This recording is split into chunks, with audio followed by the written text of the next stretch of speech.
welcome to the live demo of ion exchange process. So these are the two ion exchange columns we are using for softening of hard water. So this is a cation exchange column and this is a anion exchange column. So the cation exchange resin what we use this amber light IR120 is a strong cation exchanger of sodium form, and it is converted into H plus form by passing dilute HCl. So now it is in H plus form of the exchanger. If you see the exchanger, it looks like a small beads, shiny beads. It is a styrene diagonal bead in polymer. You can see clearly the beads of the ion exchanger. So it has a functional group of sulfonic acid. It exhibits cation exchange properties. Similarly, this is a amber light IR400 anion exchanger resin.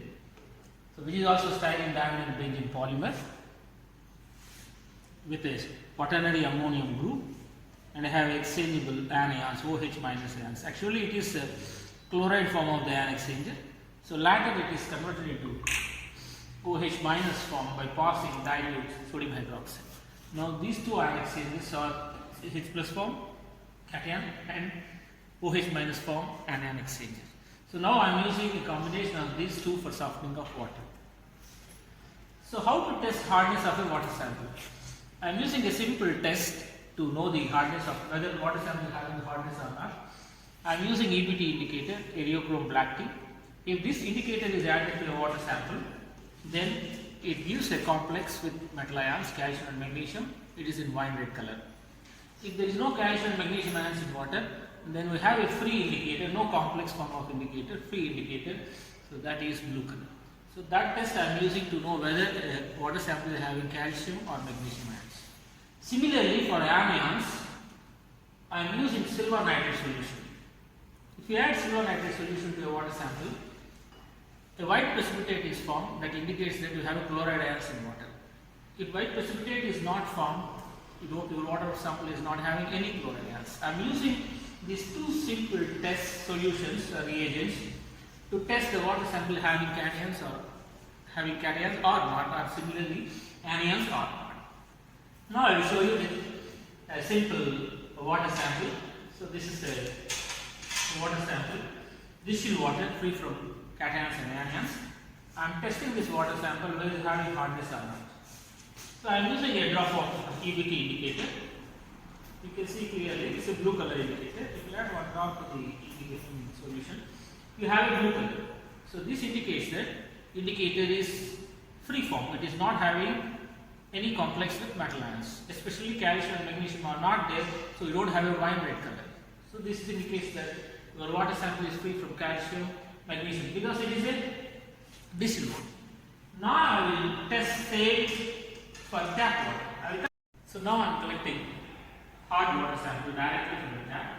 This is ANITS bore water which contains calcium and magnesium ions and as well as chloride ions also. I will show them whether it contains calcium and magnesium ions. I am taking another sample of water, same hard water sample. This is a bore water, and I am adding one drop of EBT indicator. Now let us see what color it gets. You will get a wine red color. So this indicates that the water sample is having calcium and magnesium ions. So now I am using silver nitrate to know whether the water sample is having chloride or not. If you take distilled water and add silver nitrate solution, because it is not having any chloride ions, you cannot see any white precipitation. There is no precipitation. If you add same silver nitrate solution to bore water sample, this is bore water. I am taking another sample of bore water into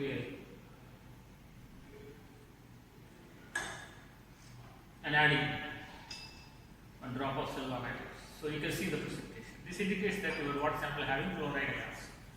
These two reagents, silver nitrate and EBT, I am using to know whether the water sample having cations, calcium, magnesium, anions like chloride or not. So now I will go to the process of softening. So this is a cation exchange. Now I am taking the bore water which contains calcium, magnesium as well as chloride ions, that what we can see from the earlier test. Now I am passing this water to the cation exchange column. I am pouring water directly into the cation exchange column.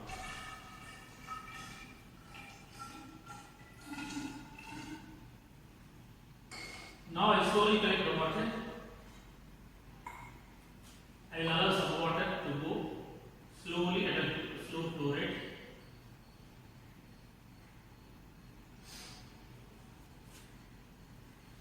And after some time, I will collect a small sample of water sample and I will go for testing calcium and magnesium with EBT.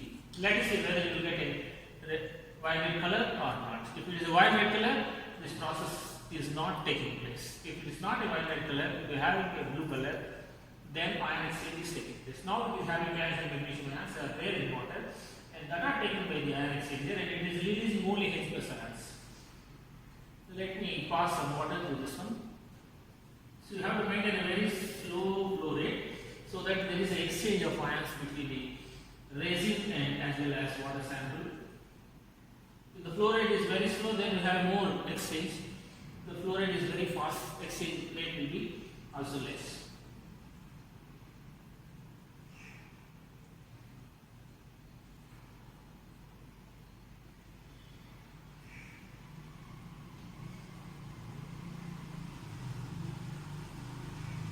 Now I will collect a small sample of water sample, the element I am collecting, and after that I will test for calcium and magnesium.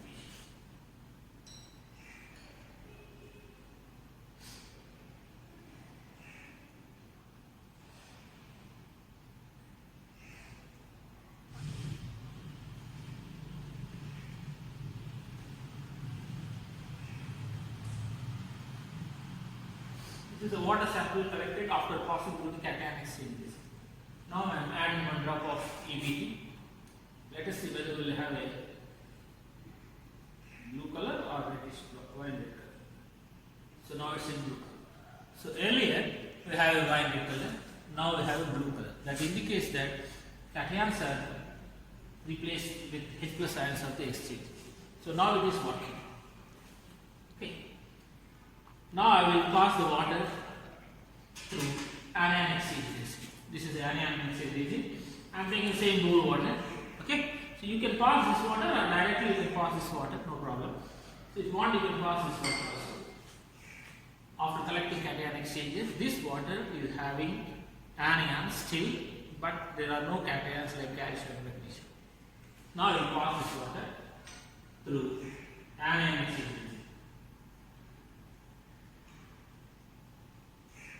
Let me allow some water to flow with a very slow flow rate. After some time, I will collect the water sample and I will test for chloride ions.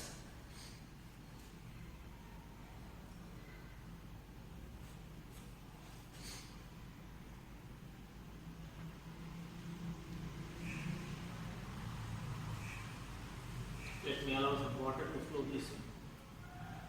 And we can collect a sample, a small sample, we will collect it and I will test for chlorides.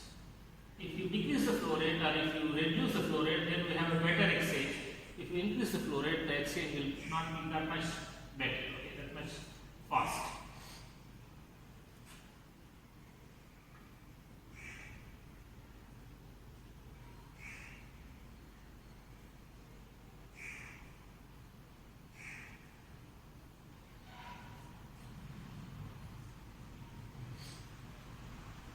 Small sample I am collecting and let us see whether it is having chloride ions or not. Okay. Hard water after passing through cation exchanger, still anions are there, then we are passing through anion exchanger. This exchanger has to take all the anions and releases OH minus ions. So if Cl minus are not there, then we cannot see any precipitation. So there is no precipitation in solution water, which indicates that the Cl minus ions are also exchanging in the anion exchange region. Now the water obtained from cation exchanger followed by anion exchanger is free from cations and anions. Then that's why it is called demineralized water or deionized water, which is free from all kinds of ions except H plus and OH minus.